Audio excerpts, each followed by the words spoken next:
अरे बहू, ये लाली लिपस्टिक का नहीं, चुगलिस्ट का टाइम है, चलो चले।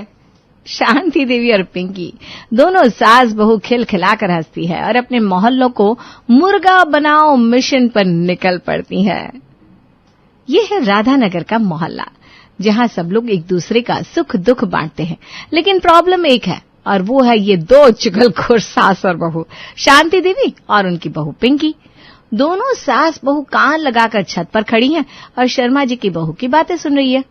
पिंकी, जरा उधर कान लगा, लगता है शर्मा जी की बहू भागने वाली थी किसी के साथ। हाय राम, मतलब वो जो सलवार सूट पहनती है रोज, वही क्या?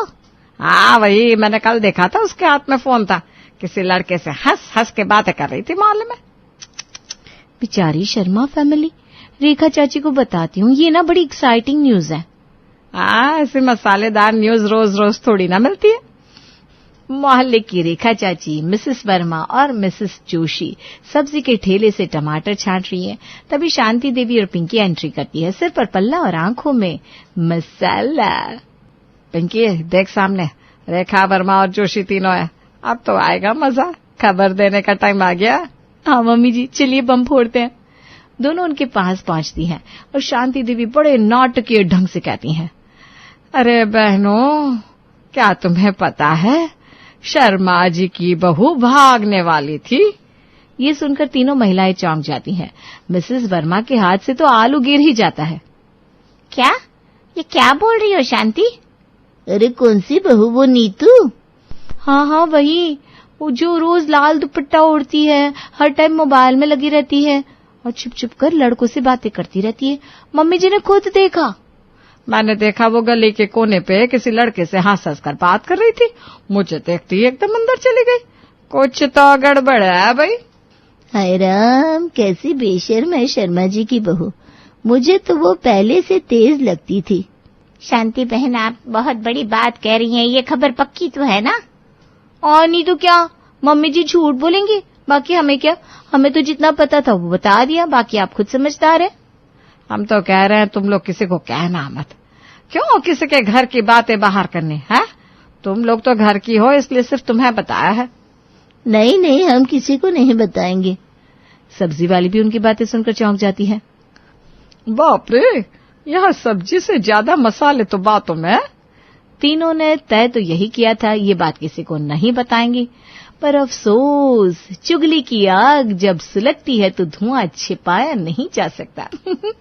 बात निकली और हवा की तरह उड़ गई, 1 से 2, 2 से 4, और देखते ही देखते ये बात पूरे मोहल्ले में फैल गई। अब हर नुक्कड़, हर गली में एक ही चर्चा थी, शर्मा जी की बहू भागने वाली थी। सब लोग शर्मा जी और उनके परिवार का, खास करके उनकी बहू का मजाक बना रहे थे। कुछ ताने मारते, कुछ इशारे करते, कुछ पीठ पीछे भला बुरा कहते। मोहल्ले की औरत, देखो वही है शर्मा जी की बहू, बड़ी शरीफ बनती थी, अब समझ में आया रोज फोन पर क्यों लगी रहती थी, बेशर्मी की हद पार कर दी इसने तो। मोहल्ले की औरतें नीतू को देखकर आपस में कानाफूसी करने लगती है। नीतू ये सब देखकर हैरान रह जाती है। ये सब मेरे बारे में ऐसे क्यों बोल रही हैं? इस झूठी अफवाह ने नीतू की जिंदगी को झकझोर कर रख दिया। जो लड़की चुपचाप अपने घर की जिम्मेदारियां निभा रही थी, अब उसी पर उंगलियां उठने लगी। शर्मा परिवार भी धीरे धीरे बहू को शक की नजर से देखने लगा। शर्मा जी गुस्से में इधर उधर टहल रहे हैं। मिसेस शर्मा की आंखों में आंसू हैं। उनका बेटा रोहित चुपचाप खड़ा है।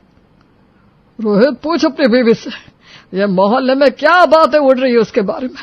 कौन था वो लड़का, क्यों बातें कर रही थी उससे? पापा जी, मैंने किसी से कोई बात नहीं की, वो तो हमारे कॉलेज का एक पुराना क्लासमेट था, गली में मिल गया था। तो ये बात पहले क्यों नहीं बताई? तुम जानती हो ना आजकल लोग क्या क्या सोच लेते हैं। मैं तो कहती हूँ तुम गई क्यों किसी लड़की से मिलने? पूरे मोहल्ले में थू-थू हो रही है हमारी। अरे तुम अकेली क्यों मिली उससे, घर में किसी से कहा क्यों नहीं? मुझे लगा इतनी बड़ी कोई बात नहीं है, कॉलेज की दोस्त से तो सब मिलते रहते हैं, रोहित के भी तो दोस्त मिलते रहते हैं। दोस्त मिलते रहते हैं लेकिन बॉयफ्रेंड नहीं? ये सुनकर नीतू हैरान रह जाती है। पूरे मोहल्ले में बात फैल चुकी है, लोग कह रहे तू भागने वाली थी। इतनी बड़ी बात कोई ऐसे नहीं कह देता, बिना आग के धुआं नहीं उठता। ये सुनकर नीतू की आंखों में आंसू आ जाते हैं। मैंने कुछ नहीं किया रोहित, मुझे नहीं पता ये किसने अफवाह फैलाई, मैंने तुम्हारा भरोसा कभी नहीं तोड़ा। हमें बहुत शर्मिंदगी झेलनी पड़ी है नीतू, हर तरफ उंगलियां उठ रही हैं। अगर बात साफ नहीं हुई तो हमें बड़ा फैसला लेना पड़ेगा, हमें अलग होना पड़ेगा नीतू। ये सुनकर तो नीतू के पैरों तले जमीन खिसक जाती है। वो बिलक बिलक कर रोने लगती है। शर्मा जी के घर में आग लगाकर भी शांति देवी और पिंकी को चैन नहीं पड़ा। दोनों का अगला निशाना बनी पड़ोस की मिसेस वर्मा, मिसेस जोशी और रेखा चाची। हमारी छोटी सी बात से शर्मा जी के घर तो ऐसी आग लगी है कि उसको बुझाते बुझाते पूरे परिवार की कमर टूट जाएगी। दोनों सास बहू ठहाके मारकर हंसती है।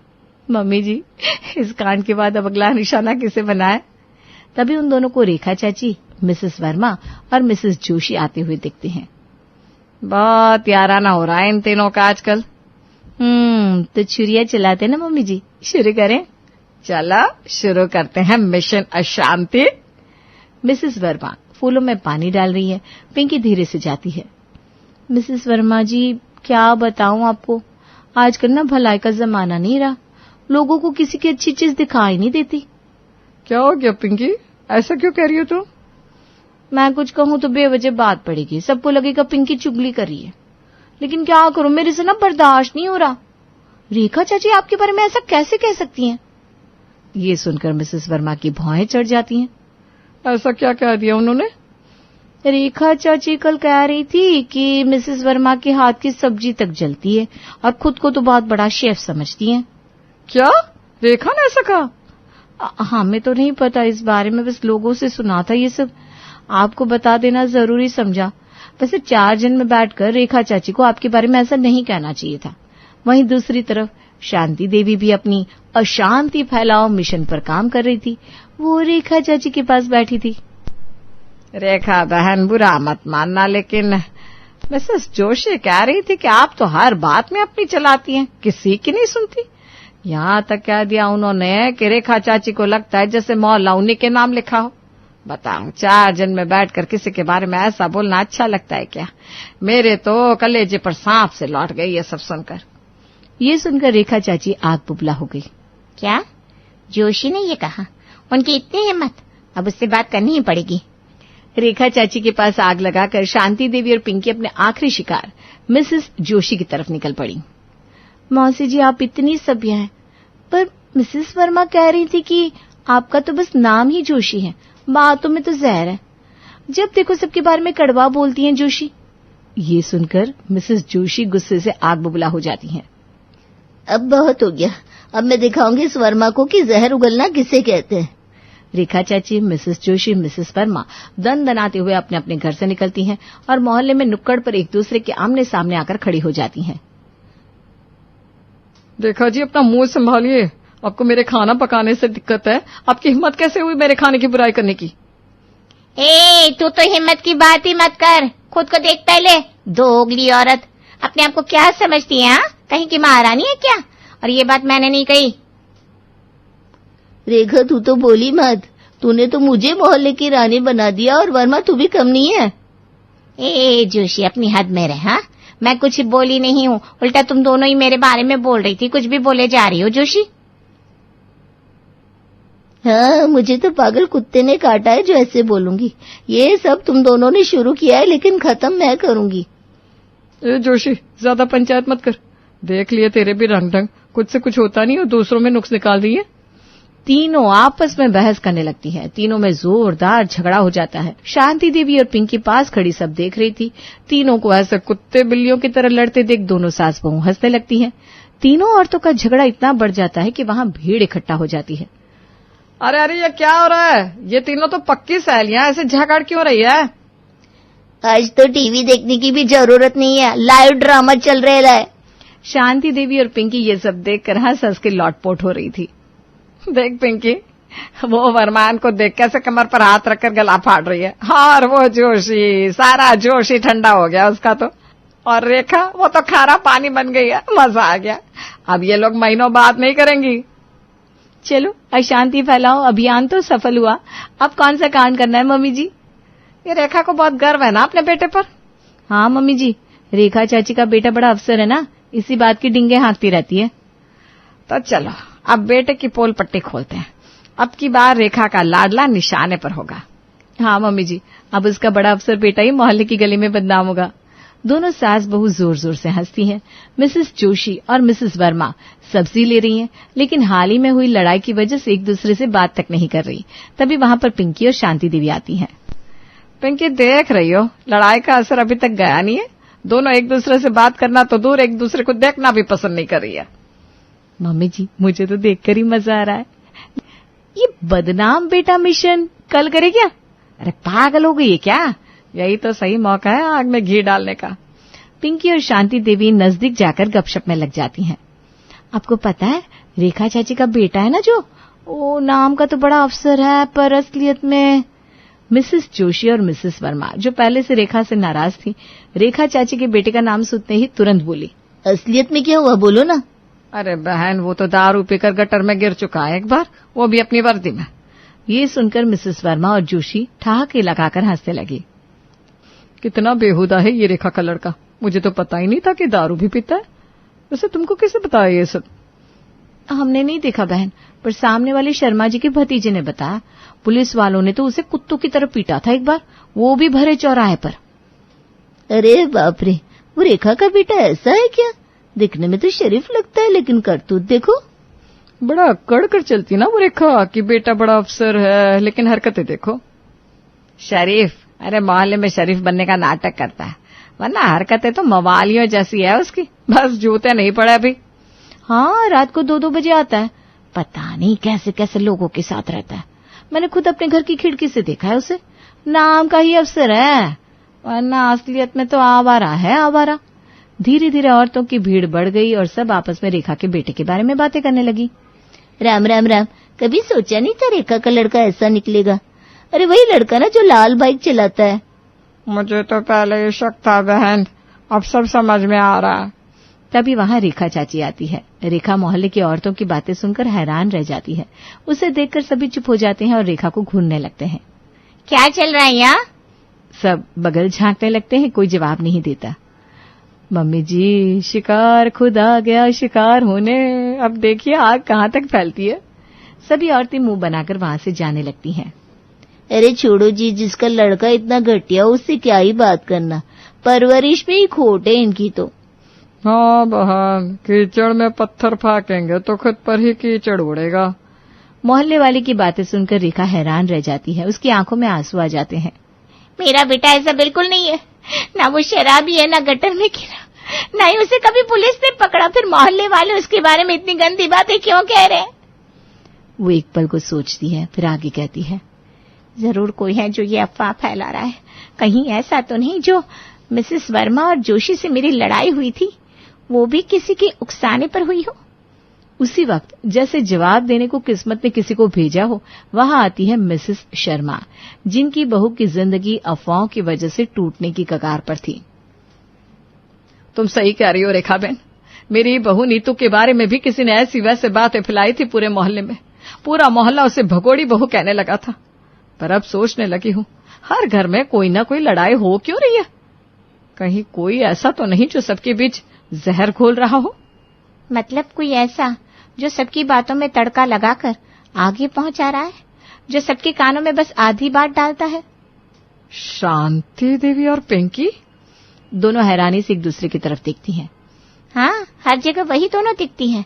जहाँ लड़ाई हुई वहाँ पहले वो थी, कभी कान में, कभी दीवार के पीछे। तभी वहां मिसेस वर्मा और मिसेस जोशी भी आती हैं। आप दोनों सही कह रही हो, आज भी रेखा जी के बेटे के बारे में वो दोनों ही बातें फैला रही थी। हर बार जब हम लड़ पड़ी, उससे पहले वही दोनों कुछ न कुछ कहकर गई थी। तो ये दोनों ही है जो पूरे मोहल्ले में कीचड़ उछाल रही है। अब बहुत हो गया, अब इनको सबक सिखाना पड़ेगा। अब जब सच्चाई सबके सामने आ गई थी तो मोहल्ले की औरतों ने एकजुट होकर फैसला लिया। अब शांति देवी और पिंकी को मिलेगा वो सबक जो उन्होंने कभी सोचा भी नहीं होगा। अब मोहल्ले वालों ने ठान लिया था, जिसने सबकी इज्जत का मजाक उड़ाया, अब वही खुद मजाक बनेंगी। तो प्लान ये रहेगा, हम सब ऐसे झगड़ेंगे जैसे दुनिया का अंत आ गया हो, और हम जानबूझकर आवाजें इतनी तेज करेंगे कि शांति देवी और पिंकी दूर से भी सुन ले। और जैसे ही वो दीवार के पास कान लगाने आएंगी, ऐसा सरप्राइज मिलेगा दोनों को कि जिंदगी भर याद रखेंगी। गली के बीचों बीच चारों महिलाएं जोर जोर से झगड़ने लगती हैं। तेरी हिम्मत कैसे हुई मेरे बेटे को शराबी कहने की? पहले तो अपना मुंह धो, हर जगह खुद को रानी समझती है। तू तो हर समय जासूसी करती रहती है। तेरे जैसी औरतें ही मोहल्ले बिगाड़ती है। आवाज सुनकर पिंकी और शांति देवी भी वहां आती है और आदत से मजबूर एक कोने में छुपकर कान लगाती हैं। अरे बेटा, लगता है कुछ बड़ा झगड़ा हो रहा है। अरे वाह वाह वाह, आज तो बिना हमारे कुछ किए झगड़ा करने लगे ये लोग। मम्मी जी चलिए ना दीवार के पास चलते हैं, मजा आएगा। जैसे ही दोनों सास बहू कान लगाकर दीवार की ओर से झांक कर देखती है, एक उड़ती हुई चप्पल सीधा शांति देवी जी के सर पर लगती है। शांति देवी के मुंह से जोर से चीख निकल पड़ती है। क्या हुआ मम्मी जी? अरे प्रसाद मिल गया, जा तू भी ले ले। है सच्ची? लाओ मैं भी थोड़ा सा ले लेती हूँ। जैसे ही पिंकी झांकने के लिए गर्दन बाहर करती है, एक उड़ता हुआ स्टील का बर्तन सीधा कनपट्टी पर लगता है। पिंकी की तो चीख भी नहीं निकलती, उसके कान में सीटी बजने लगती है। वो वहीं बैठ जाती है। मम्मी जी, आपको तो चीखों के साथ प्रसाद मिला, मुझे तो कनपट्टी छाप प्रसाद मिला। आए, मर गई। ये था क्या? मम्मी जी, लगता है कोई थाली बजा रहा है हमारे नाम की। दोनों को इतनी जोर से चोट लगी थी कि दोनों के तोते उड़ गए और दोनों वहीं गिर पड़ी। मोहल्ले वाले आते हैं और उन दोनों की हालत देखकर जोर जोर से हंसने लगते हैं। क्या हुआ शांति चाची, कहीं आपस में लड़ पड़ी क्या? या फिर दारू पीकर गटर में गिर गई थी। शायद किसी ने उनको भी कुत्ते की तरह पीट दिया। हमें तुम दोनों की सारी करतूत पता चल गई है। पिंकी और शांति देवी शर्म से पानी पानी हो जाती हैं। हमें माफ कर दीजिए, हमसे बहुत बड़ी गलती हो गई। अब से ना किसी के घर में झांकेंगे, ना कान लगाएंगे, हम सच में बदल जाएंगे। इसे कहते हैं जैसे को तैसा। आज की कहानी है एक ऐसी अलबेली बहू की जो है अपनी मर्जी की मालिक। ना ना ना ना, मालकिन। जी हाँ, आज हम चलेंगे ममता जी के घर उनकी बहू से मिलने। तो फिर देर किस बात की, आइए चलते हैं। आहा, मजा आ गया देखकर। ओहो, सर्दियां मेरा इसलिए फेवरेट सीजन है। इतनी हरी हरी सारी सब्जियां। तब तक सास ममता जी भी आ जाती हैं। राशि बहू, क्या है ये? आज फिर तुमने इस घर को सब्जी मंडी बना दिया। अरे मम्मी जी, आप भी ना छोटी छोटी बातों पर नाराज हो जाती हैं। राशि बहू, तेरे आगे कुछ कहना यानी कि भैंस के आगे बिन बजाना। मैं चली, जो काला पीला तुझे समझ में आए वो करती रह। थोड़ी देर बाद ननद मेघा अपनी कुछ सहेलियों के संग घर आती है और घर का हाल देख मेघा की सहेलियां बहुत तेज तेज हंसने लगती है। मेघा, ये क्या है? तूने तो कभी नहीं बताया तेरे घर में सब्जी का काम भी होता है। हाँ मेघा, हम तो तेरी इतनी क्लोज फ्रेंड्स है, फिर भी तूने ये बात आज तक नहीं बताई। भाभी! राशि भागते हुए किचन से आती है। हाँ दीदी, क्या हुआ? आप इतनी जोर से क्यों चिल्ला रही हो? भाभी, आपको ये सिंपल सी बात क्यों समझ में नहीं आती है? अच्छा दीदी, सॉरी हटाती हूँ। लेकिन दीदी एक बात पूछो, इसमें प्रॉब्लम क्या है आखिर? मेघा गुस्से में देखती है तो राशि जल्दी से सारी सब्जी उठाकर वहां से भाग जाती है। फिर एक दिन, राशि बहू क्या कर रही हो? राशि भागते हुए आती है। जी मम्मी जी, कहिए। मैं ना आज बढ़िया सा बथुआ का रायता रेडी करने जा रही थी। आप बताइए क्या कह रही थी? देखो राशि बहू, कल घर में कीर्तन रखा है तो कम से कम 25-30 लेडीज आएंगे, तो खाने पीने की व्यवस्था तुम्हें देखनी होगी। क्या बनना है, बाकी का मैं और मेघा तुम्हारी पूरी हेल्प करा देंगे। अरे नहीं मम्मी जी, ऐसा कुछ भी नहीं है। आप तो मेरा नेचर जानती ही हैं। मुझे कहाँ किसी की हेल्प की जरूरत पड़ती है। मैं पूरा सब अकेले ही हैंडल कर लूंगी। अरे बाकी का ठीक है राशि बहू, लेकिन ये किचन का सामान हॉल में बिखरा हुआ नहीं होना चाहिए। मम्मी जी, आप भी ना। ठीक है, मैं आपकी बात समझ गई, लेकिन आप भी तो समझिए कितना आराम रहता है। जहां मन चाहे वहीं बैठकर सब्जी काट लो, जहां मन करे वहीं बैठकर खाना बना लो। मतलब ना तुम सुधरोगी ना अपनी आदतों को सुधारोगी। अगले दिन सुबह घर में जोर शोर से खाने की तैयारियां चल रही है। पूरा घर एकदम बढ़िया से डेकोरेट हुआ है और सब अपने अपने कामों में लगे हुए हैं। भाभी देखो, ये रायता मैंने बना दिया है और आपने जो आटा दिया था ना, वो भी मैंने अच्छे से लगा दिया है। अब बताओ और क्या करने को रह गया है? आप कहो तो पूरी अभी थोड़ी तल ले, क्योंकि एकदम से इतने सारे लोगों के लिए गरम नहीं बना पाएंगे, फिर मुझे कॉलेज भी जाना है। अरे नहीं दीदी, आप तो मेरा नेचर जानती हो। आप नहीं करते तब भी मैं अकेले ही सारा काम कर लेती। तब तक सास भी अपने हाथ में कटी हुई सब्जियां लेकर किचन में आती है। हाँ भाई हाँ, तेरा नेचर हम जानते हैं बहू, तू हमारी बहू नहीं रजनीकांत है। अच्छा सुन राशि बहू, मैं जरा वर्मा आंटी के यहाँ जा रही हूँ, आधे घंटे में आ जाऊंगी। आज उनका कॉल आया था, वो कमेटी की पर्ची निकालनी थी ना, तो मैं बस होकर आती हूँ। तो यहाँ से बचा हुआ काम समेट लेना।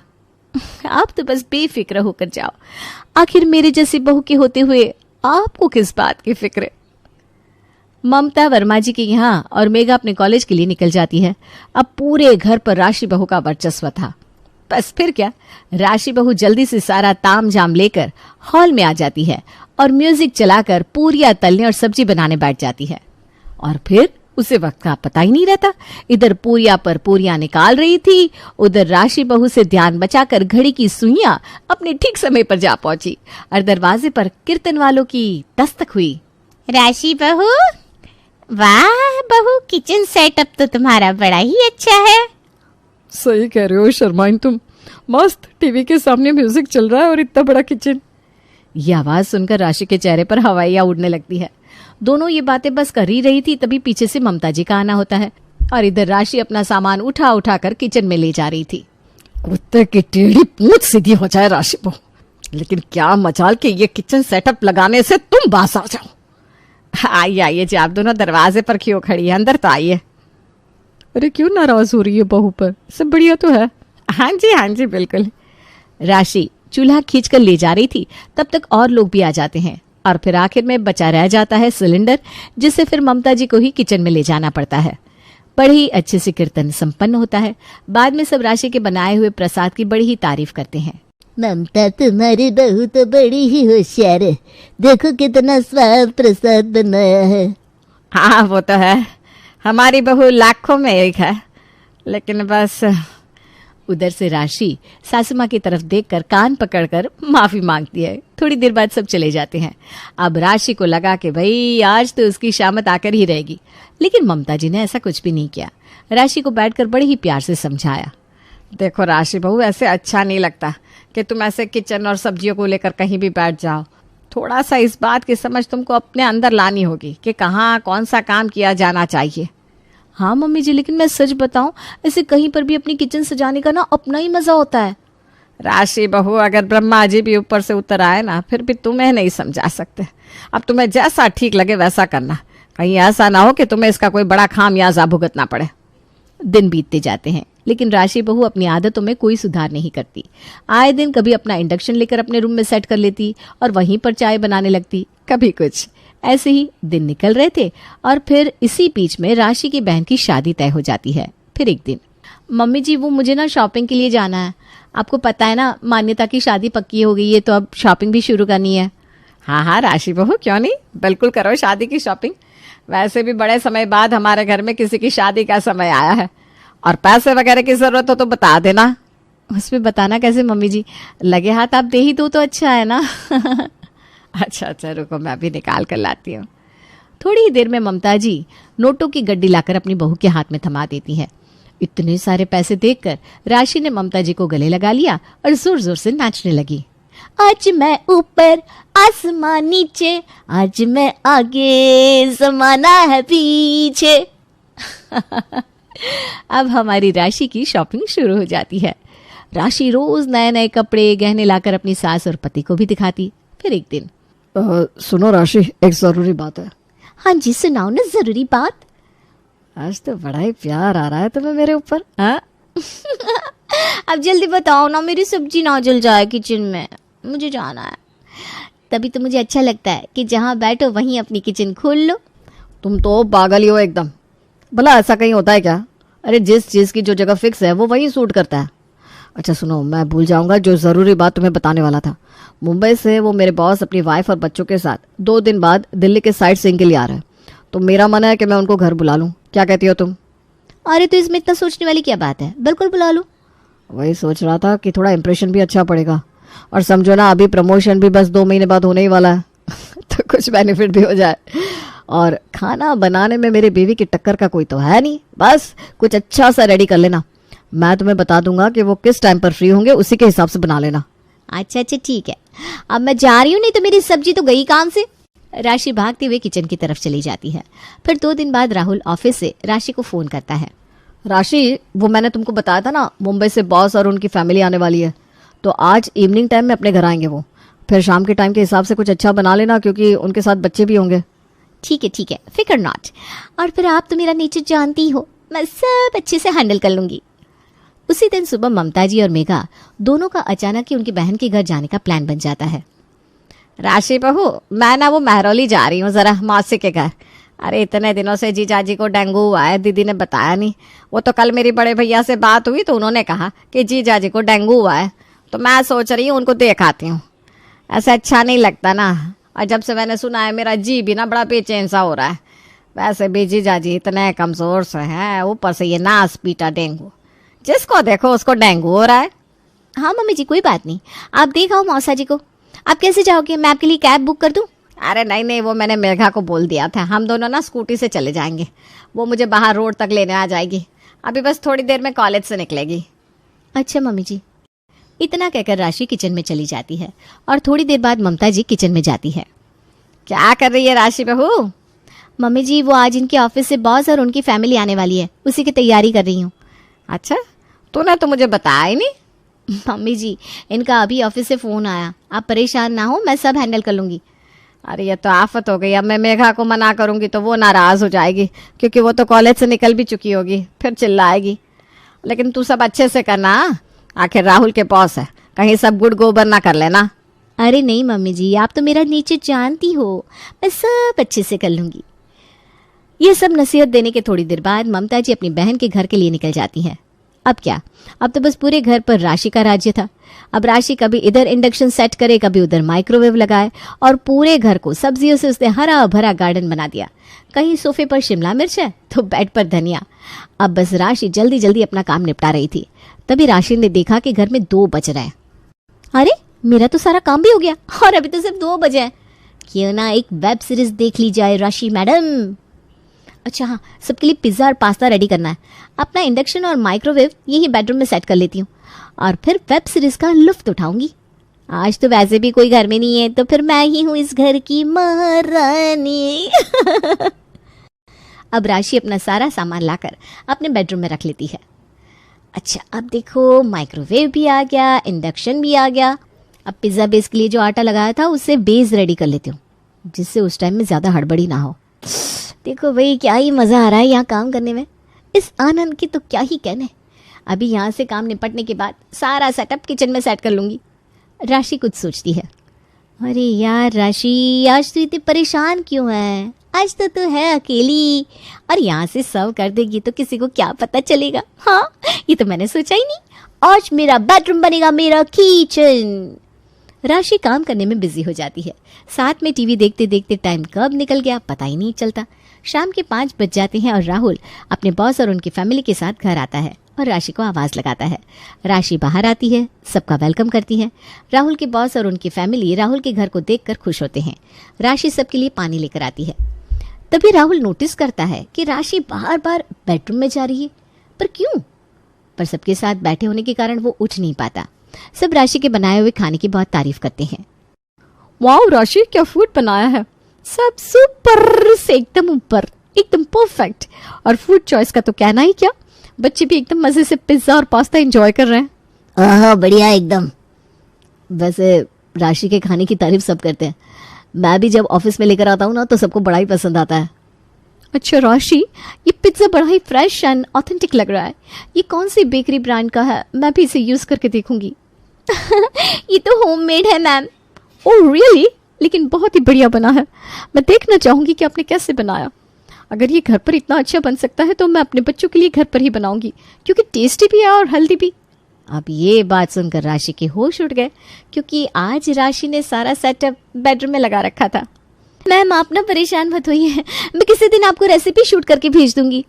अरे कोई बात नहीं, आप आज ही सामने से दिखा दीजिए, जिससे मुझे मन में कोई डाउट होगा तो वो भी क्लियर हो जाएगा, और सामने मैं भी ना अपने हाथों से बनाकर देख लूंगी। अब राशि कुछ नहीं कह सकती थी, उसे मजबूरी में उसे ले जाना पड़ता है। लेकिन राहुल फिर से देखता है कि अब राशि किचन की तरफ ना जाकर बेडरूम की तरफ जा रही है। राहुल समझ गया कि आज फिर से राशि ने कर दी है गड़बड़। अब राहुल भी बॉस को साथ लेकर उन दोनों के पीछे चल देता है। राशि बेडरूम में ले जाकर हिना को खड़ा कर देती है। राशि, ये तुम्हारा बेडरूम है या किचन? तभी पीछे से राहुल आकर देखता है कि राशि ने पूरे बेडरूम में एक जगह इंडक्शन, एक जगह माइक्रोवेव, पूरे रूम में चटनी, सॉसेस, बर्तन, बेड पर पिज्जा बेस, बॉइल्ड पास्ता रखे हुए। ये सब देखकर वो हक्का बक्का रह जाता है और गुस्से में रूम से बाहर चला जाता है। अब माँ के आते ही राहुल ने सारी दास्तान अपनी माँ को सुनाई, लेकिन अब सबने एक प्लानिंग बनाई। अब पानी सर से ऊपर जा रहा है, लेकिन बहू के कान पर जूं तक नहीं रेंगती। अब जो भी करना है मैं ही करूंगी। 3 दिन बाद ही राशि की माँ का फोन ममता जी के पास आता है और वो उसे अपनी छोटी बेटी की शादी के लिए न्योता देती है। जी हाँ समधन जी, आपको तो पता ही है मानसी की शादी है तो आपको आना है, और पूरा सामान पैक करके 5 दिन पहले ही आना है, जिससे बार बार घर ना जाना पड़े। जी समधन जी, भला हम क्यों ना आएंगे अपनी बिटिया की शादी में। और फिर मानसी बिटिया की शादी का तो हम सबको कब से इंतजार है। फिर ये शादी हमारे लिए भी कई मायनों में खास है। अब राशि और उसकी सास ममता राशि के घर 5 दिन पहले ही पहुंच जाते हैं और खूब एंजॉय करते हैं। अगले दिन सुबह सुबह 5 बजे हॉल में सारे रिलेटिव्स सोए हुए हैं और अचानक से चमचा और पतीला खटकने की आवाज आती है। ये सुनकर राशि की माँ की आंख खुलती है तो देखती है ममता जी हॉल में ही गैस सिलेंडर के साथ बैठी हुई हैं। वो एकदम चौंक कर बैठ जाती है। अरे समधन जी, क्या हुआ आपको? आप यहाँ कैसे बैठी हैं? और ये चूल्हा यहाँ सब ठीक तो है ना? हाँ जी समधन जी, मुझे लगा सबके लिए चाय बना लेते हैं, अब बस सब जागने ही वाले थे तो। लेकिन यहाँ क्यों भला? अच्छा, ये कुछ गलत है क्या?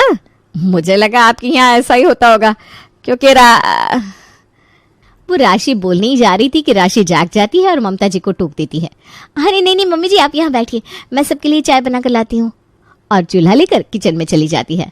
फिर थोड़ी देर बाद मटर छिलने होते हैं तो ममता जी कहती हैं, लाओ मानसी बिटिया, मुझे दे दो, मैं छिल देती हूँ। बैठे बैठे मैं वैसे भी कुछ काम नहीं कर रही हूँ। तभी ममता जी के कानों में आवाज आती है, अरे जल्दी जल्दी साफ सफाई कर लो, अभी लड़के वालों के यहाँ से कुछ लोग शगुन का सामान लेकर आ रहे हैं। अब ममता जी को एक तरकीब सूझी। जैसे ही लड़के वालों के आने की आहट हुई, वैसे ही ममता जी मटर का पूरा बोरा अंदर से लेकर बाहर पटक देती है और लड़के वाले देखते ही रह जाते हैं कि घर कितना गंदा पड़ा है। तब तक पीछे से राशि, पानी और उसकी माँ नाश्ता लेकर आते हैं। राशि की माँ उन्हें दूसरे रूम में बिठाकर वापस आती है। अरे ये क्या कर रही है मम्मी जी? क्या राशि बहू, इसमें क्या गलत है? आखिर काम ही तो कर रही हूँ मैं, और काम थोड़ा आराम से किया जाए तो कितना अच्छा है। अब देखो पूरे कमरे में मटर ही मटर है, मुझे बार बार किचन में लेने नहीं जाना पड़ेगा, है ना? और जब बेडरूम में किचन बन सकता है तो ड्राइंग रूम में मटर नहीं छिल सकते क्या? क्या बेडरूम में किचन? मैं कुछ समझी नहीं समधन जी। अरे आपको राशि बहू ने नहीं बताया? ये तो हमेशा यही कहती है, काम आराम से करो। मुझे लगा आपके यहाँ ऐसे ही होता होगा, इसलिए मैं यहाँ ऐसे कर रही थी। हमारी राशि बहू ना किचन, हॉल, बालकनी, बेडरूम कहीं पर भी खाना बना लेती है। अरे इसका बस चले तो गैरेज भी ना छोड़े। और फिर राशि के कारनामे बताने लगती है। ये क्या सुन रही हूँ मैं राशि? और ये तेरी सास कितनी अच्छी है जो इन्होंने आज तक तेरी एक शिकायत नहीं की, और ये क्या पागलपन है? वो मम्मी मम्मी मम्मी कुछ नहीं, पहले अपनी सास से माफी मांगो और बोलो कि आपसे ऐसी हरकत कभी नहीं होगी।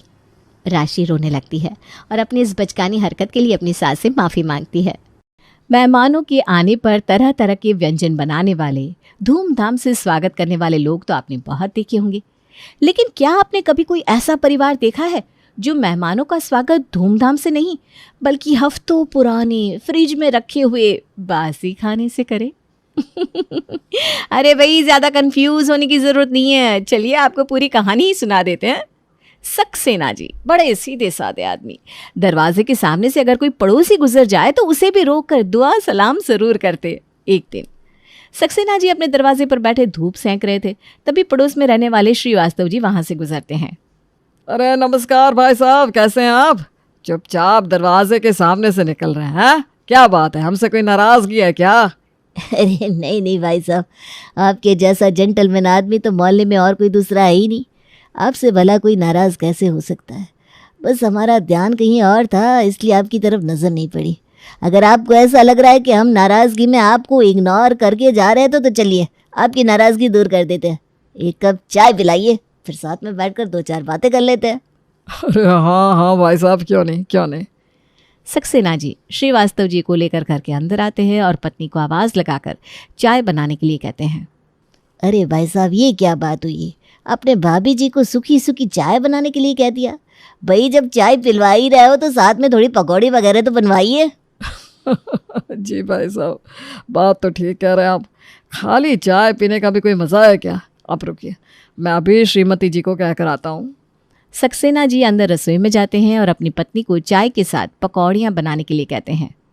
अरे कमाल करते हैं आप, यहाँ सुबह से रसोई में लगे हैं हम सास बहू, घर के काम खत्म होने का नाम नहीं ले रहे और आप बीच बीच में चले आते हैं ऑर्डर लेकर। देखिए मेरे पास ना फालतू समय नहीं है आपके मुफ्तखोर दोस्तों के लिए। कैसी बात करती हो भाग्यवान तुम? घर आए अतिथि के बारे में कोई ऐसी बात करता है क्या? अरे बड़े भाग्यवान होते हैं वो जिनके घर कोई मेहमान आता है, और तुम जब देखो तब मुंह बनाए रहती हो। अरे कभी किसी को देखकर खुश भी हो लिया करो। बिल्कुल ठीक कहा आपने, मेहमान भगवान के समान होता है, लेकिन भगवान रोज रोज किसी के घर नहीं आते। आप रिटायर हो गए हैं, घर में खाली है, इसका मतलब ये थोड़ी ना है कि हमारे पास भी कोई काम नहीं है। अरे भाग्यवान तुम भी ना। चलो ठीक है, अभी तुम मेरे कहने से चाय नाश्ता बना दो। अरे भाई साहब क्या सोच रहे होंगे, इतनी देर हो गई मुझे, 2 मिनट का बोल कर आया था उन्हें। आगे से ध्यान रखूंगा, किसी को भी बेवक्त घर पर चाय नाश्ता या खाने के लिए नहीं बुलाऊंगा। अब तो खुश? हाँ आप जाइए, ले आती हूँ मैं। बहू बना दे पकौड़े और चाय। ससुर के जाने के बाद, क्यों आप बाबूजी को परेशान करती हैं? चाय पकौड़े तो आपको बनवाने ही थे, फिर क्यों इतनी देर तक उन्हें परेशान किया? अरे बनवाने थे इसका मतलब ये तो नहीं ना कि तुम्हारे ससुर की आदतें बिगाड़ती रहूं, और उन्हें भी तो समझना चाहिए। दिन में 2-3 बार किसी न किसी को पकड़ कर ले आते हैं, किसी को लंच कराओ, किसी को नाश्ता, किसी को चाय। आप जानती है ना माँ जी, बाबूजी कितने सीधे साधे और साफ दिल के हैं। गलती तो हमारे पड़ोसियों की है, जो रोज़ रोज़ मुंह उठाकर चले आते हैं बहाने से यहाँ पर मुफ्त का माल उड़ाने के लिए। क्या करे बेटा, बाहर वालों को तो कुछ कह नहीं सकते, इसलिए तुम्हारे बाबूजी को ही कहकर अपना गुस्सा निकाल लेती हूँ। अच्छा सुन, तू पकौड़े बना रही है ना, तो थोड़ा एक्स्ट्रा बना लेना। क्यों माँ जी, एक्स्ट्रा क्यों बनवाना है? आपकी भी खाने की इच्छा है क्या? अरे नहीं बेटा, मेरा तो ये सब खा खा कर मन भर गया है। हर रोज़ ही तुम्हारे बाबूजी किसी न किसी के लिए पकौड़े बनवाते हैं, कितना पकौड़ा खाएगा कोई। तुम ऐसा करो, एक्स्ट्रा पकौड़े बना कर ना फ्रिज में रख दो, जब कोई मेहमान आए उन्हीं पकौड़ों को गर्म करके सर्व कर देना। अरे भाई हमारे पास और कोई काम नहीं रहता क्या? दिन भर मेहमानों की आव भगत करते करते मैं तो तंग आ गई हूँ। माँ जी, आइडिया तो आपका अच्छा है। सास के कहने पर बहू एक्स्ट्रा पकौड़े बना लेती है और उन्हें एयर टाइट बॉक्स में पैक करके फ्रिज में रख देती है। श्रीवास्तव जी को चाय नाश्ता कराए हुए अभी कुछ ही देर हुई थी कि बहू को बाहर हॉल से बाबूजी के साथ किसी की बात करने की आवाज़ सुनाई देती है। लगता है फिर कोई मेहमान आ गया, अभी बाबूजी की आवाज़ आएगी। चाय नाश्ता बनाओ। माँ जी ना वैसे ठीक ही चिड़चिड़ करती है। अरे कोई कितना आओ भगत करेगा मेहमानों की, हमारे घर में तो लिमिट ही पार हो गई है। बहू ने रसोई की खिड़की से झांक कर देखा तो सामने पड़ोसी गुप्ता अंकल बैठे हुए थे। और बहन जी क्या बात है, आजकल बहुत शॉपिंग हो रही है। ऐसी कोई बात नहीं है भाई साहब, आपसे किसने कहा? अरे कोई क्या कहेगा, हमने खुद देखा कल आपको रिक्शा से उतरते हुए। रिक्शा वाला कोई सामान भी उतर रहा था भारी भरकम। हमने तो सोचा जाकर देख कर आए भाभी जी क्या खरीद कर लाई हैं। अरे वो क्या है ना, सर्दी का मौसम आ गया है, गीज़र थोड़ा प्रॉब्लम कर रहा था तो नया गीज़र लेकर आए हैं बाजार से। अरे वाह वाह भाभी जी, नया गीज़र आ गया और आपने बताया तक नहीं। भाई नया गीज़र आने की पार्टी तो बनती है, इसी बात पर खिलाइए कुछ मसालेदार सा। अच्छा ऐसी बात है, ठीक है बैठिए भाई साहब, बनवाते हैं कुछ बहू से। इतना कहकर कौशल्या रसोई में आती है। देख लिया बहू तूने, ज़्यादा आव भगत करो ना तो पड़ोसी मुँह ही लग जाते हैं। अब इन्हें गीज़र खरीदने की भी पार्टी देनी पड़ेगी। वैसे क्या बना रही है तू खाने में? माँ जी मैं तो आलू गोभी की सब्जी बना रही थी। हाँ तो ठीक है ना, कोई 56 भोग बनाने की ज़रूरत नहीं है। तो ऐसा कर थोड़ी सी दाल और डाल दे, दाल चावल सब्जी रोटी बनाकर खिला देते हैं। बहू को खाने की हिदायत देकर कौशल्या वापस से जाकर हॉल में बैठ गई। अरे बहन जी बताया नहीं आपने क्या बनवा रही है दावत के लिए? बस कुछ खास नहीं भाई साहब, कुछ खास बन भी नहीं पाएगा। बहू को कह दिया है दाल चावल सब्जी रोटी सलाद सब तैयार करी है, कुछ देर में खाना लगा देगी। नहीं नहीं नहीं भाभी जी, ऐसा कैसे चलेगा? दाल चावल सब्जी रोटी की कोई पार्टी थोड़ी ना होती है, कम से कम पनीर की कोई डिश खिलाइए तब बात बना। गुप्ता जी की बेशर्मी देखकर अब तो कौशल्या का खून खोलने लगा, लेकिन सामने से मना करे भी तो कैसे। दांत पीसते हुए बेचारी वापस से रसोई में आ जाती है। सुन तो नली आई होगा ना बेटा, किसी दिन पड़ोसियों की हरकत से ही मेरे को हार्ट अटैक आ जाएगा। मेरा तो ब्लड प्रेशर ऊपर नीचे हो रहा है, तो पहले मुझे एक गिलास ठंडा पानी पिला दे। आप परेशान मत होइए माँ जी, मेरे पास इस प्रॉब्लम का एक बहुत अच्छा सोल्यूशन है। सोल्यूशन? मुझे भी जल्दी से बता, क्या सोल्यूशन है तेरे पास? देखिए माँ जी, 2 दिन पहले पनीर बना था ना हमारे घर, थोड़ा सा फ्रिज में रख दिया था मैंने बचाकर। अभी अभी मुझे याद आया, 1 कटोरी मटर पनीर की सब्जी भी रखी हुई है। आप कहो तो वही सब्जी गर्म करके गुप्ता अंकल के सामने रख दी जाए। ये तूने बढ़िया आइडिया दिया बहू। ऐसा कर, निकाल वही बासी सब्जी, और अब ये जो भाई साहब के नाम का सब्जी दाल मैंने तुझसे बनवाया है ना, बचा हुआ सारा खाना पैक करके फ्रिज में रख देना। अब पड़ोसियों को तो मैं सुधारूंगी। अब दोनों सास बहू ने यही नियम बना लिया था। वो जानबूझकर घर में एक्स्ट्रा खाना बनाती, डिब्बे में पैक करके फ्रिज में भर देती, ताकि जब भी कोई मेहमान आए उन्हें कोई खास मेहनत ना करनी पड़े और फ्रिज में रखा हुआ बासी खाना गर्म करके मेहमानों के सामने सर्व कर सके। अगले दिन, माँ जी, शांति आंटी आई हैं। हाँ बेटा, तू बिठा शांति को, मैं अभी आती हूँ। अभी पूजा कर रही हूँ ना। कौशल्या पूजा करके आती है तो देखती है उसकी सहेली शांति ड्राइंग रूम में बैठी हुई चाय पी रही है। और सुनाओ शांति बहन, क्या हाल चाल है? बस हमारे हालचाल तो बढ़िया है, तुम सुनाओ क्या चल रहा है? बस लगे हैं घर गृहस्थी संभालने में। भाई, हमें कल पता चला तुमने गुप्ता जी को घर पर गीजर आने की पार्टी दी। ये तो सरासर गलत बात है। इसका मतलब गुप्ता जी तुम्हारे ज्यादा सगे हो गए और हमारी इतनी बरसों की दोस्ती, उस पर पानी फेर दिया तुमने। अरे शांति, तू भी कैसी बात करती है बच्चों जैसी? ऐसी क्या बात है? वो तो गुप्ता जी घर आ गए, पार्टी की डिमांड करने लगे, तो हमने भी कहा पार्टी जैसा क्या है, आप बैठिए, खाना खिला देते हैं आपको।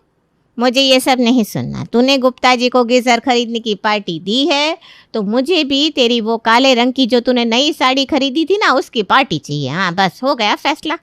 अरे बच्चों जैसी बात कर रही है शांति, अब साड़ी खरीदने की भी पार्टी हुआ करेगी क्या? तुझे नहीं खिलाना, साफ मना करते। बहानेबाजी मत कर। दोस्त होते किस लिए हैं? दोस्तों की खुशी में शामिल होने आ गए तो कुछ गलती कर दी क्या हमने? अब तू बता, तू अपनी वो काली साड़ी पहनकर खुश नहीं थी क्या?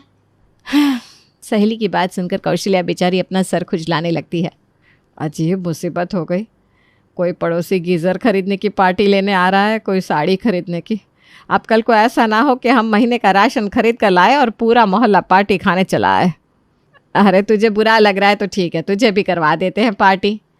कौशल्या रसोई में आकर बहू से कहती है, बहू कुछ रखा है क्या फ्रिज में? हाँ माँ जी, इसमें पूछने जैसी क्या बात है। जिस दिन से आपने मुझे खाना फ्रिज में बचा कर रखने की परमिशन दी है ना, मैं तो 2 लोगों का खाना फालतू में ही बना रही हूँ। चिंता की कोई बात नहीं है। फ्रिज में दाल, चावल, आलू, गोभी, मटर, पनीर, कढ़ी, चावल, छोले सब कुछ रखा हुआ है। आप बस फरमाइश करिए कि आंटी को क्या खिलाना है। बहुत बढ़िया बेटा, बस अब यही एक रास्ता रह गया है इन बिन बुलाए मेहमानों से मुक्ति पाने का। ऐसे ही बचा बचा कर खाना फ्रिज में रखती रहा कर। मेहमानों को मना नहीं कर सकते तो क्या, उन्हें हैंडल करने का तरीका तो बदल ही सकते हैं। और भाई, सबको अपने बारे में सोचने का अधिकार होता है कि नहीं? तो ऐसा कर, छोले चावल खिला दे शांति को। छोले में ना जान बसती है इसकी। माँ जी, लेकिन छोले तो 10-12 दिन पुराने हो गए हैं। अरे जाने देना, 12 दिन पुराना हो या 20 दिन, अपने को क्या करना है? खाना तो शांति को खिलाना है ना। मुफ्त की पार्टियां लेने का बहुत शौक है ना, तो झेले अब। कौशल्या और उसकी बहू ने अब अपना यही रवैया बना लिया था। वो रोज़ाना जो भी खाना बनाती, उसमें से 2 आदमियों का खाना फालतू बनाकर फ्रिज में स्टोर कर देती, और ऐसा करने से अब उन्हें मेहमानों का स्वागत करने में कभी भी उलझन का एहसास नहीं होता था। दिन में किसी भी समय मेहमान आ जाते तो वो दोनों फटाफट उन्हें खाना निकाल कर खिला देती। एक दिन, मम्मी जी, आपके कहने पर मैं खाना बनाकर फ्रिज में तो रख रही हूँ, लेकिन एक मुसीबत हो गई है। क्या हुआ बहू, क्या दिक्कत हो गई? पूरा फ्रिज खाने से भर गया है, और फ्रिज में कुछ चीज़ें तो ऐसी है जो लगभग 1 महीने पुरानी है। अब करे तो क्या करें? अगर ऐसी बात है बहू, तो सोचते हैं कुछ इलाज। इतना सारा खाना मैं कूड़े में तो फेंकने वाली नहीं, कुछ इलाज तो सोचना पड़ेगा। दोनों सास बहू अभी खाने को ठिकाने लगाने के बारे में सोच रही थी कि तभी कौशल्या के पति वहां आ जाते हैं। मैं पूछ रहा था, आज रविवार का दिन है, कहो तो अपने दोस्त जानकी को आज चाय के लिए बुला लूं। कई दिन हो गए भाई, उससे मिले भी नहीं। लेकिन तुम्हारी चिड़चिड़ करने की आदत के कारण से हम किसी मित्र को अपने घर बुलाने में भी अब डरते हैं। देखो तो जरा, बातें तो ऐसे बना रहे जैसे कभी किसी को लेकर आते ही नहीं। अब रहने दीजिए, मेरा मुंह मत खुलाइए। ठीक है, बुला लीजिए अपने दोस्तों को, मुझे कोई दिक्कत नहीं है। क्या बात है, आज तो तू ना गुस्से हुई, ना ही तूने तरह तरह के मुंह बनाए। बड़ी आसानी से मेरे दोस्त को बुलाने के लिए मान गई। देख रहा हूँ आजकल तुम दोनों सास बहू मेहमानों के आने पर गुस्सा नहीं होते, चक्कर क्या है? जब मैं गुस्सा होती थी तब इस बात से परेशान थी कि मैं गुस्से में क्यों रहती हूँ। अब खुशी खुशी दोस्तों को बुलाने के लिए कह रही हूँ, तब भी मुझ पर शक कर रहे हो। अच्छा सुनो, ऐसा करो, आज ना तुम सिर्फ जानकी भाई साहब को बल्कि अपने अड़ोस पड़ोस के सारे लोगों को बुला लो। आज शाम को हमारे यहाँ पार्टी है। अरे भाग्यवान, तुम तो सीधे मुंह किसी को एक कप चाय भी ना पिलाओ। पार्टी किस खुशी में दे रही हो? मैंने कहा ना, आपको ज़्यादा दिमाग लगाने की ज़रूरत नहीं है। बस आप सबको पार्टी के लिए इनविटेशन देकर आ जाओ, बाकी मैं और बहू देख लेंगे। पत्नी के कहने पर सक्सेना जी पड़ोस के सभी लोगों को बुलाने के लिए चले जाते हैं। क्या बात है भाई साहब, आज तो आप बिना मांगे ही पार्टी देने के लिए इनवाइट करने आ गए। कुछ खास बात है क्या आज? अरे कोई खास बात नहीं है, बस आज हमारी श्रीमती जी ने कहा कि काफ़ी दिन हो गए पड़ोस के लोगों के साथ गेट टुगेदर नहीं हुआ, तो इसीलिए हम आपको इनवाइट करने चले आए। पार्टी का नाम सुनकर सक्सेना जी के चटोरे पड़ोसियों के मुंह में पानी आ जाता है। वो सब तो वैसे भी एक नंबर के मुफ्तखोर थे, इसलिए शाम के समय सभी लोग सक्सेना के घर पहुंच जाते हैं। वाह बहन जी, आपने तो आज दिल खोल कर खर्च किया है, इतनी सारी डिशेस। हाँ बहन जी, हमने सोचा कि जब सबको बुलाए रहे तो थोड़ा थोड़ा सबकी पसंद का खाना बना लेते हैं। बहुत मेहनत की है मेरी बहू ने और मैंने, कई दिनों मेरा मतलब है कई घंटों की मेहनत के बाद जाकर सब तैयार हुआ है। चलिए अब आप सब लोग ना जल्दी से खाना खाइए और खाकर बताइए कैसा लगा। टेबल पर खाने की दर्जनों डिशेस देखकर कॉलोनी के सभी लोग हैरान थे। कोई कढ़ी चावल खाकर अपनी भूख मिटा रहा था, कोई छोले चावल खाकर अपनी उंगलियां चाट रहा था। कुछ ही दिन में सभी लोग डिनर करके अपने अपने घरों की तरफ निकल गए। बहन जी बड़े दिलदार लोग हैं आप। अरे कौन किसी को अपने घर पर बुलाकर दावत करता है? और दावत तो ठीक, ये इतनी वैरायटी का खाना बनाने के लिए भी हिम्मत चाहिए और पैसा भी। लेकिन हमारे सक्सेना जी कभी खिलाने पिलाने से पीछे नहीं हटते।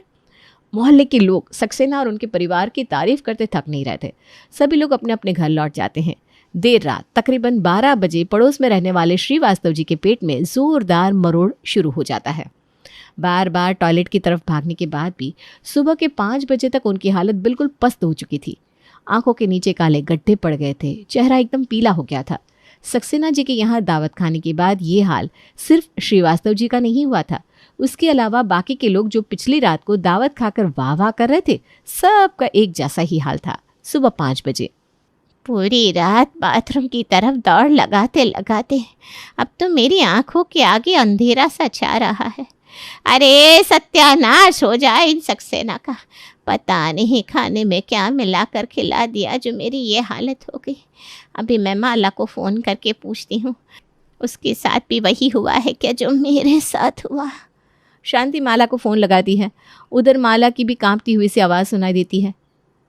क्या बात है माला, तेरी तबीयत तो ठीक है ना? आवाज़ इतनी कांप क्यों रही है? क्या बताऊँ, कल से जब से उनके यहाँ से दावत खाकर लौटी हूँ हालत ख़राब है। रात भर मैं कितनी बार टॉयलेट गई हूँ, मुझे तब गिनती भी याद नहीं। क्या बात कर रही है, मेरी भी बिल्कुल तेरे जैसी ही हालत है। अरे सक्सेना ने खाने में कुछ मिलाकर खिला दिया क्या हम लोगों को? गलती तो हम लोगों की है ना, हमने ज़रा भी गौर नहीं किया। अरे 2 लोग हैं उनके घर में पकाने वाली, और खाना उन्होंने कम से कम भी इस तरह का बना रखा था। मुझे तो लगता है सब महीने भर का बासी खाना था, जिसे ख़त्म करने के लिए उन्होंने बेवजह हम लोगों को बुलाकर पार्टी दी और अपनी मुसीबत हमारे गले बांध दी। मैं तो कसम खा रही हूँ भाई, आज के बाद इन लोगों के यहाँ कभी भी दावत तो क्या चाय पीने के लिए भी नहीं जाऊँगी। बात तो तुम ठीक कह रही हो माला बहन, वाकई बड़े बेशर्म लोग हैं। मैं तो इनके घर की तरफ देखूंगी भी नहीं, खाना तो दूर की बात है। कुछ दिन बाद। नमस्कार बहन जी, कैसी हैं आप? क्या बात है, आजकल आप चाय पीने भी नहीं आती। कौशल्या ने नया फ्रिज लिया है, पार्टी तो बनती है। कैसी बात करते हैं भाई साहब आप? अब फ्रिज खरीदने में पार्टी देने जैसी क्या बात है? वैसे भी मुझे अभी घर में काम है, मैं आपसे बाद में मिलती हूँ। इतना कहकर माला वहाँ से रफू चक्कर हो जाती है। अरे कोई पागल ही होगा जो एक बार अपनी दुर्गति कराने के बाद फिर से खाने पीने के लिए तुम्हारे घर में आएगा। अरे भाई, इनके जैसे लोगों से तो दूर से ही राम राम सही है। अगली बार कुछ और मिला दिया तो क्या होगा। कौशल्या और उसकी बहू की चाल कामयाब हो गई थी। कोई अब उनके घर चाय तो क्या पानी पीने भी नहीं आता था। कीर्ति मैडम, आज सैटरडे है, कसम से सैटरडे की खुशी ना जिंदगी में सबसे अलग ही लेवल की होती है। तो फिर आपकी क्या स्पेशल प्लानिंग है संडे की? अरे क्या ही स्पेशल होगा, वही सब रूटीन वर्क, घर गृहस्थी बच्चे और क्या। तुम बताओ तुम्हारा क्या स्पेशल प्लान है? मैं तो कल पूरे दिन चिल करने वाली हूँ। मम्मी से कहकर कुछ स्पेशल सा खाने के लिए बनवाऊंगी, पार्लर जाकर स्किन केयर करूंगी, अपनी फेवरेट मूवी देखूंगी और शाम को 2 घंटे दोस्तों के साथ घूमने के लिए निकल जाऊंगी। सच में जन्नत का एहसास तो बस संडे के दिन होता है, बाकी दिन तो ऐसा लगता है कि हम मजदूर हैं। अभी शादी नहीं हुई ना, इसलिए संडे को लग्जरी की तरह ले रही हो। जब शादी हो जाएगी तब पता चलेगा तुम्हें कि संडे उतने भी स्पेशल नहीं होते जितने तुम्हें लग रहा है। आपके कहने का मतलब क्या है मैम? आपको संडे के नाम से एक्साइटमेंट नहीं होती? अब संडे में कुछ भी स्पेशल फील नहीं करती? अब स्कूल नहीं आना होता तो कम से कम 1 आध घंटा तो अपने लिए निकालने का मौका मिलता ही होगा ना। पार्लर जाना, सेल्फ केयर करना, इन सब के लिए एक संडे ही तो होता है हम वर्किंग लोगों के पास। और आप कितने दिनों से कह रही हो कि आपको हेयर कट करवाना है। मेरी बात मानिए तो आप भी कल पार्लर हो ही आइए। मैंने कहा ना, एक बार शादी कर लो, आटे दाल का भाव पता चल जाएगा तुम्हें। और वैसे भी अभी तुम्हारी खेलने खाने की उम्र है, मज़े करो। क्यों अभी से मेरी टेंशन लेकर अपना संडे खराब करना चाहती हो? ऐसा नहीं है कि मैं अपने लिए टाइम निकालना नहीं चाहती या मुझे अपना मी टाइम एंजॉय करना अच्छा नहीं लगता, लेकिन लेकिन लेकिन लेकिन इसका जवाब मैं तुम्हें दे नहीं पाऊंगी। चलो, best of luck, enjoy your Sunday. मैं भी निकलती हूँ। कीर्ति तेजी से अपने क्लासरूम से निकलकर अपना बैग कंधे पर लटका कर निकल रही थी कि तभी स्कूल बॉय आकर उसे रोक लेता है। कीर्ति मैम, आपको प्रिंसिपल मैम ने अपने ऑफिस में बुलाया है। इस टाइम? स्कूल की तो छुट्टी हो गई है। हाँ मैडम, उन्हें कुछ ज़रूरी काम है, इसलिए आप 2 मिनट के लिए उन्हें ऑफिस में जाकर मिल लो। कीर्ति को समझ में नहीं आ रहा था कि अचानक से प्रिंसिपल मैम ने उसे अपने कैबिन में क्यों बुलाया है। हैरान परेशान सी कीर्ति प्रिंसिपल मैम के कैबिन में पहुंचती है। अरे कीर्ति मैम, आइए आइए, मैंने ही आपको बुलवाया था। जी, वो तो अच्छा हुआ विनोद भैया ने मुझे आपका मैसेज दे दिया। मैं तो ऑलमोस्ट साइन आउट करके निकल ही गई थी। हाँ, मैं समझ सकती हूँ, सैटरडे में स्कूल से निकलने की सबको जल्दी होती है, संडे छुट्टी जो होती है, बस समझ लो इसलिए मैंने भी आपको बुलवाया है। मैं समझी नहीं मैडम। देखिए कीर्ति मैम, ये स्टूडेंट की ना मैथ्स की टेक्स्ट बुक है, इन्हें आप ले जाइए, मंडे में मार्किंग करके स्कूल में सबमिट कर दीजिएगा। संडे में? क्यों भाई, संडे तो छुट्टी होती है ना। अब छुट्टी में 1 आध घंटे का टाइम निकाल कर बच्चों की नोटबुक तो आप चेक कर ही सकती हो। अरे भाई, स्कूल की तरफ भी आपकी कोई रिस्पॉन्सिबिलिटी है कि नहीं? वैसे भी सारे टीचर्स स्कूल की छुट्टी के बाद आधा 1 घंटा रुकते हैं, आप तो इसके लिए भी मना कर देती हो। कीर्ति जानती थी प्रिंसिपल से बहस करने का कोई मतलब नहीं है, इसलिए वो चुपचाप कॉपियों का बंडल उठाकर अपने घर की ओर निकल जाती है। कीर्ति, निकल गई हो ना स्कूल से? हाँ हाँ सुरेश, बस अभी अभी निकली हूँ। तुम्हें पता है ना, हमारी प्रिंसिपल हमें चैन से 2 मिनट बैठे हुए नहीं देख सकती। अरे संडे के दिन भी वो। कीर्ति अभी बोल ही रही थी कि सुरेश उसकी बात काट देता है। अरे ये अपने स्कूल की रामायण बाद में सुनाना, तुम काम की बात सुनो। आज सैटरडे है, आज से ही कल के लिए तैयारी कर लेना। तुम ऐसा करो, घर जाते वक्त ना पनीर और मटर लेते जाना, और सुनो थोड़ी सी चीज़ भी ले लेना। क्या बात है सुरेश, बड़ी लंबी चौड़ी प्लानिंग चल रही है, कुछ स्पेशल है क्या? अरे स्पेशल जैसा कुछ नहीं है, हफ्ते के 5-6 दिन तो खाते ही है ना वही बोरिंग खाना। तुम्हारे पास बहाना रहता है कि तुम्हें स्कूल जाना होता है, टाइम से निकलना होता है, इसलिए तुम कुछ स्पेशल बना नहीं सकती। तो कम से कम संडे के दिन तो कुछ स्पेशल खिलाओगी कि नहीं? अच्छा ठीक है, ले आऊंगी। सुरेश ने अभी फोन रखा ही था कि थोड़ी देर में बड़ी बेटी प्रिया का फोन आता है। मम्मी, आप चीज लेकर आ रही हो ना? अरे भाई, बड़ी चीज हो रही है, क्या बात है? आज सबके सब प्लानिंग बनाकर बैठे हो क्या? हाँ मम्मा, आपको कभी याद रहता ही नहीं है कि आपके 2 बच्चे भी हैं और उनका भी कभी कुछ स्पेशल खाने का मन कर सकता है। इसीलिए अभी खाने वाला डिपार्टमेंट ना हम लोगों ने अपने हाथ में ले लिया है। सैटरडे से ही आपको रिमाइंड कराना शुरू कर देते हैं ताकि आप संडे के दिन बहाना ना बनाएं कि आपने कोई तैयारी नहीं की है। तुम्हारे कहने का मतलब क्या है? हाँ, मैं बहाने वैसे करती हूँ? मम्मा, मैंने और प्रांशु ने ये डिसाइड किया है कि कल हम दोनों को चीज़ पराठे खाने हैं। बाकी लोगों को आप घर जाकर पूछ लेना, लेकिन मेरा और प्रांशु का सेट है। क्या चीज़ पराठे? ठीक है, चलो बना दूंगी, आती हूँ सामान लेकर। संडे सबके लिए स्पेशल होता है, पता नहीं हमारे लिए कब स्पेशल होगा संडे। घर पहुंचकर सुरेश, बच्चे चीज़ पराठे खाने के लिए बोल रहे हैं, तुम मम्मी जी और पापा जी भी वही खा लोगे ना? अरे हम बच्चे हैं क्या जो चीज़ पराठे खाएंगे? वो तो तुम बच्चों के लिए बनाना, और कम से कम हफ्ते में 1 दिन तो मम्मी पापा से पूछकर उनकी पसंद का खाना बना दिया करो। भाई, बड़े अरमानों से बहू बनाकर लाई थी मम्मी तुम्हें, इतना हक तो उनका भी बनता है कि नहीं? जल्दी जल्दी नाश्ते का काम खत्म हो तो मैं कुछ देर के लिए पार्लर होकर आऊं। स्कूल में भी टीचर्स टोकने लगे हैं कि मैं कैसा हुलिया बनाकर स्कूल आती हूँ।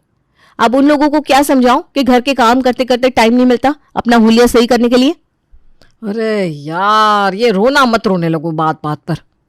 कीर्ति सास के पास जाती है, जहां सास उसे छोले भटूरे बनाने को कहती है।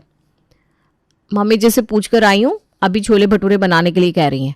रात में जब छोले भिगोए थे तो मैंने सोचा था छोले चावल बना दूंगी, फटाफट काम हो जाएगा, तो मुझे थोड़ा अपने लिए भी समय मिल जाएगा। मेरी शक्ल देख रहे हो? शक्ल पर 12 बज गए हैं। मेरा जैसा गेटअप रहता है ना, स्कूल में कोई टीचर ऐसे बनकर नहीं आती। यार, अपने आलसीपन का ठिकरा तुम घर के कामों पर तो मत फोड़ा करो, थोड़ी फुर्ती लाओ ना। ऐसा तो नहीं है कि सिर्फ एक तुम ही हो जिसके पीछे घर परिवार और बच्चे हैं। सभी औरतों को घर परिवार संभालना पड़ता है, बच्चों को देखना पड़ता है। अब तुम नौकरी करने जाओगी तो बच्चों के लिए नई माँ तो लेकर नहीं आएंगे ना, माँ के फर्ज तो तुम्हें ही निभाने पड़ेंगे। सुरेश की बातें सुनकर कीर्ति की आंखों में आंसू डबडबाने लगते हैं। कीर्ति चुपचाप जाकर रसोई में छोले भटूरे की तैयारी करने लगती है। जल्दी जल्दी काम निपटाने के बाद भी सबको नाश्ता करते करते सुबह के 11 बज गए। तभी कीर्ति देखती है कि सुरेश चाबी हाथ में घुमाते हुए घर से बाहर जा रहा है। सुरेश, कहीं जा रहे हो क्या? अरे यार, ये ना तुम्हारी बात बात पर टोकने की बहुत गंदी आदत है। हफ्ते भर तो नौकरी करता हूँ ना, बॉस की बातें सुनता हूँ। अब एक दिन मिलता है इंसान को अपनी मर्जी से जीने के लिए, उसमें भी तुम हुक्म चलाने से बाज नहीं आती। बोलो, क्यों टोका तुमने? देखो सुरेश, मुझे भी ना तुम्हें टोकने का कोई शौक नहीं है। अरे बच्चों की स्कूल से प्रोजेक्ट मिले हुए हैं, नाश्ता करके तुम फ्री हो गए हो ना, तो बच्चों की थोड़ी हेल्प कर दो। स्कूल में टीचर तुम हो और बच्चों के प्रोजेक्ट मैं बनवाऊं? ये क्या बेतुकी बात है। मुझे नॉलेज नहीं है इन प्रोजेक्ट का। ये स्कूल का काम तुम देख लिया करो, और मुझे पता है कि तुम बहुत जल्दी जल्दी काम करवा दोगी। सुरेश, मुझे अभी लंच भी बनाना है, ढेर सारे हैंड वॉश के कपड़े भी रखे हुए हैं। अब संडे के दिन भी तुम काम करने के लिए बहाने बनाओगे क्या? बाकी दिन तो तुम्हारे पास बहाना होता ही है। कम से कम संडे को तो खुशी खुशी निभा लिया करो यार। इतना कहकर सुरेश बेफिक्र से चाबी घुमाते हुए घर से बाहर निकल जाता है। मम्मा, ब्रेकफास्ट हो गया है, अब जल्दी से मेरा प्रोजेक्ट का काम करवा दो ना। बेटा, तुम अपना प्रोजेक्ट शुरू तो करो। जहां पर भी प्रॉब्लम आएगी मम्मा है ना बताने के लिए, तब तक मैं अपने काम निपटा लेती हूँ। ये क्या तरीका है मम्मा? पापा से हेल्प मांगो तो कहते हैं अपनी मम्मी से पूछो। जब मैं आपके पास आती हूँ तो आपके पास तो जैसे कभी समय ही नहीं होता। मेरी क्लास में सारे बच्चे पता है क्या बोलते हैं? तू तो चुटकी बजाती है प्रोजेक्ट बना लेगी, क्योंकि तेरी मम्मा तो टीचर है। अब मैं उन लोगों को क्या समझाऊं कि मेरी टीचर मम्मा के पास अपने बेटी के लिए टाइम नहीं है? मेरी मम्मा तो मेरी उतनी हेल्प ही नहीं करती जितनी बाकी बच्चों की मम्मा कर लेती है। ऐसी बात नहीं है बेटा, तू मेरी समझदार बेटी है ना। तुझे पता है ना, अभी मम्मा के पास ढेर सारे काम पेंडिंग है। मैं प्रॉमिस कर रही हूँ, जहां भी तुझे प्रॉब्लम आएगी मैं हेल्प करूंगी। तो स्टार्ट तो कर बेटा।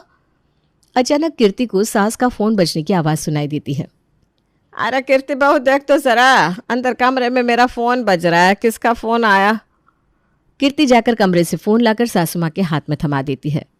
माँ जी, बुआ जी का फोन है, लीजिए बात कर लीजिए। हाँ हाँ, ला दे। कई दिन से घर पर आने के लिए बोल रही हैं जीजी। नमस्कार जीजी, कैसी हैं आप? मैं तो अच्छी हूँ भाभी, आप बताओ। मैं भी ठीक हूँ। अच्छा जीजी, आप घर पर आने के लिए कह रही थी ना। देखो आज रविवार का दिन है, बच्चे भी घर पर हैं, बहू की भी स्कूल की छुट्टी होती है। आप ऐसा करो, आज ही आ जाओ, बड़े दिन हो गए आपसे मिले हुए। ठीक है भाभी, मैं कुछ देर में आती हूँ। मैंने भी यही पूछने के लिए फ़ोन करा था कि अगर आप लोग घर पर हो तो मैं आज मिलने के लिए आ जाऊँ। फ़ोन रखने के बाद सासू माँ कहती हैं, बेटा लंच में क्या बना रही है तू? मटर पनीर की सब्जी बना रही हूँ माँ जी। सुरेश ने कई दिन से शोर मचाया हुआ है। ठीक है, ऐसा करना, मटर पनीर तो तू बना ही रही है, उसके साथ एक सूखी सब्जी और मीठे में भी कुछ बना लेना। तुम्हारी बुआ जी आ रही है, अब इतने दिनों में आ रही है, शिकायत का कोई मौका मत देना उन्हें। ठीक है मम्मी जी, मैं बना देती हूँ। कीर्ति ने किचन में जाकर जल्दी जल्दी सब्जी काटी और लंच के लिए दोनों सब्जियों को गैस पर रख दिया। तभी उसे बाहर ड्राइंग रूम से सासू माँ की बड़बड़ाने की आवाज़ सुनाई देती है। सुबह से तो मशीन की तरह लगी हुई हूँ, अब ऐसा क्या मौका मिल गया मम्मी जी को कि मुझे हॉल से उनके बड़बड़ की आवाज़ यहाँ तक सुनाई दे रही है। क्या हो गया मम्मी जी, अब कुछ कह रही थी क्या? हाँ भैया, हमारी किस्मत में तो बड़बड़ करना ही लिखा है, क्योंकि अभी हम कुछ कह देंगे तो तुम्हारा मुंह बन जाएगा। बोलिए ना मम्मी जी, क्या बात है? किसी बात से नाराज़ हैं क्या? एक बात बताओ तुम, जो औरतें नौकरी करती हैं उनके घर ऐसे गंदे पड़े रहते हैं क्या? सोफा टेबल दरवाजे, हालत तो देख लो सबकी। पता नहीं कब आखिरी बार डस्टिंग करी थी तुमने, हर जगह मिट्टी दिखाई दे रही है। अब हमने बता भी दिया कि थोड़ी देर में बुआ जी आने वाली है, उसके बाद भी तुम्हारे ऊपर कोई असर नहीं। तुम्हारा तो पूरा दिन बस रसोई में ही बीत जाता है। अरे भाई, बाकी के काम करने के लिए अलग से सवेरा होगा क्या तुम्हारा? मम्मी जी ऐसी बात नहीं है, पिछले संडे को ही मैंने पूरे घर की अच्छे से डस्टिंग की थी, लेकिन आपको पता है ना 2 दिन भी नहीं बीत पाते और सब पहले जैसा हो जाता है। अच्छा चल, फटाफट कपड़ा लगा दे पूरे घर में, और हाँ, ये सोफा कवर भी ना दूसरे लगा देना। सास की बात सुनकर कीर्ति जल्दी जल्दी पूरे घर की चादर और सोफा कवर बदलने लगती है, फिर एक तरफ खीर रखकर पूरियां उतारने लगती है। अरे भाभी, कितनी देर और लगेगी? हमें भी आज भूख हड़ताल पर रखने वाली हो क्या? कम से कम संडे के दिन तो गर्मा गर्म खाना खिला दिया करो आप। बाकी के दिन तो आपका सुबह का बनाया हुआ खाना दोपहर में खाकर काम चलाना पड़ता है। हाँ, मैं बस खाना लगा ही रही हूँ। कीर्ति घर में सभी का खाना टेबल पर लगाती है, तभी बुआ जी पहुंच जाती है। प्रणाम बुआ जी, बिल्कुल सही समय पर आई हैं आप। आइए, आप भी खाना खा लीजिए। अरे नहीं नहीं भाई, अभी तो मैं आई हूँ, आती ही मुझे खाना नहीं खाना। तुम ऐसा करो भाभी, पहले 1 गिलास पानी पिलवाओ, फिर आराम से बात करते हुए चाय पियेंगे। खाना तो घंटे भर बाद खाऊंगी मैं। ठीक है जीजी, जैसी आपकी मर्जी। जा कीर्ति, चाय रख दे बुआ जी के लिए। कीर्ति बुआ जी के लिए चाय बनाकर अपने कमरे में जाकर पिछले कई दिनों से चेयर पर मुंह ताकते कपड़ों के ढेर को तय बनाने लगती है। ओह माय गॉड, मैंने तो अभी तक कॉपीज चेक ही नहीं की। कल स्कूल जाते ही प्रिंसिपल बातें सुनाना शुरू कर देंगी। ये कपड़े रहने देती हूँ, पहले कॉपी चेक कर लेती हूँ। कुछ देर बाद, अरे बहू, तुम तो एक बार कमरे में जाती हो तो बाहर झांकने का नाम ही नहीं लेती। कोई मेहमान है घर में, कुछ तो ख्याल कर लिया करो। चलो अब गर्मा गर्म खाना लगाओ जीजी के लिए। कीर्ति कॉपियों को एक तरफ रखकर बुआ जी को खाना खिलाने लगती है। बुआ को खिलाने के बाद वो फिर से कॉपी चेक करने लगती है, तभी सुरेश वहां आ जाता है। अरे भाई, शाम हो गई, बीत गया हॉलीडे। कुछ ढंग का काम करोगी कि नहीं? ये कमरे का जो धोबी गार्ड बना के रखा है, उसके लिए क्या सोचा है? एक बात बताओ, सबके कपड़े आयरन कर दिए ना तुमने? थोड़ा इंपॉर्टेंट काम कर रही है, उसकी बात करती हूँ। अरे क्या यार ये कीर्ति, संडे के दिन भी तुम स्कूल से काम बांध कर ले आती हो। अपने स्कूल का काम स्कूल में निपटा कर आया करो ना। सुरेश, मुझे ऐसा क्यों लगता है कि मेरी जॉब इंपॉर्टेंट ही नहीं है आप में से किसी के लिए भी? मुझे भी कोई शौक नहीं है घर पर पेंडिंग वर्क लेकर आने का, लेकिन ऑफिस से कोई काम मिलता है तो मना भी नहीं कर सकते। कॉपी चेक करने के बाद कीर्ति कपड़ों का गट्ठर लेकर प्रेस करने के लिए बैठ गई थी। कुछ देर बाद, अरे भगवान, शाम के 4:30 बज गए। चाय वाय मिलेगी कि नहीं? मुझसे क्या पूछ रहे हैं? देख नहीं रहे? अभी अभी जीजी को विदा करके बैठी हूं मैं। अभी चाय बाय मुझसे ना होगी। बुला लो अपनी बहू को, सुबह से घर में ही तो है। कीर्ति बेटा, एक कप चाय तो पिलवा दो। सुरेश प्लीज बाबूजी के लिए चाय बना दोगे? बहुत सारे कपड़े आयरन करने भी बाकी हैं। क्या यार कीर्ति, हफ्ते में 1 दिन ही तो टीवी देखने का मौका मिलता है, उसमें भी मैं तुम्हारी आंखों में खटकता रहता हूँ। कुछ ना कुछ काम बताती रहोगी। 2 मिनट लगते हैं चाय रखने में। जाओ जाकर रख दो। कीर्ति उठती है और प्रेस का स्विच ऑफ करके चाय रखने के लिए चली जाती है। सबको चाय पिलाकर कपड़े आयरन करके अभी रखे ही थे उसने कि देखा घड़ी में तो 6 बज रहे हैं। फटाफट से पार्लर जाकर कम से कम आईब्रो तो करवा ही लेती हूँ, फिर आकर डिनर की तैयारी कर लूँगी। अब सुबह से बहुत कुछ खा लिया है सबने, डिनर में दाल चावल बना दूंगी, काम भी जल्दी खत्म हो जाएगा। कीर्ति रूम में जाकर अपनी ड्रेस चेंज करके अभी बाल बना रही थी कि उतने में ही सुरेश उसके पास आता है। अरे मैं तो यही कहने के लिए तुम्हारे पास आने वाला था, तुम तो पहले ही कपड़े चेंज करके तैयार हो गई। चलो अच्छा हुआ। तुम मुझे कपड़े चेंज करने के लिए क्यों कह रहे थे? अरे मेरे फ्रेंड मानव की नई नई शादी हुई है ना पिछले हफ्ते, तो मैंने उसे संडे को घर पर आने के लिए बोल दिया था। अब उसे इनवाइट करने के बाद ना मैं खुद ही भूल गया। अभी अभी उसका कॉल आया तो याद आया। तुम ना फटाफट से तैयारी कर लो, वो लोग आते ही होंगे। ये क्या बात होती है सुरेश? तुमने घर पर किसी को इनवाइट किया है तो कम से कम एक बार बीवी को बताना तो चाहिए। और मेरी तैयारी है कि नहीं, बस हर समय किसी न किसी को घर पर बुलाकर बिठा लो। कीर्ति तुम ऐसे रिएक्ट क्यों कर रही हो जैसे मैं रोज रोज अपने किसी न किसी फ्रेंड को घर पर बुला लेता हूँ? अरे भाई, एक ही दिन होता है वीक में, आदमी उस दिन भी सोशलाइज नहीं करेगा तो और कब करेगा? और वैसे भी तुम्हें तो कोई शौक है नहीं किसी को अपने घर बुलाने का, लेकिन मैं तुम्हारी तरह जंगल में नहीं रह सकता। मुझे 4 लोगों के बीच में उठना बैठना पसंद है। सुरेश, मैंने ड्रेस तुम्हारे दोस्तों के स्वागत के लिए चेंज नहीं किया था। मुझे पार्लर जाना है और कुछ नहीं तो कम से कम आईब्रोज तो सेट करा लेने दो मुझे। ये घर गृहस्थी और यहाँ के काम तो शायद इस जन्म में कभी खत्म होंगे ही नहीं। अरे लेकिन मैंने तुम्हें बताया ना मेरा फ्रेंड आ रहा है, तो तुम ऐसे कैसे चाह सकती हो? बिल्कुल जा सकती हूँ पतिदेव। जैसे सुबह से आप अपने मी टाइम एंजॉय कर रहे हैं ना, संडे सिर्फ आप लोगों के लिए नहीं होता, मेरे लिए भी होता है। मी टाइम तो मैं आप लोगों से मांग नहीं रही, क्योंकि मुझे पता है एक माँ, एक बहू, एक पत्नी की लाइफ में मी टाइम जैसी कोई चीज होती नहीं। लेकिन मुझे भी बाहर काम पर जाना होता है, थोड़ा प्रेजेंटेबल दिखना पड़ेगा।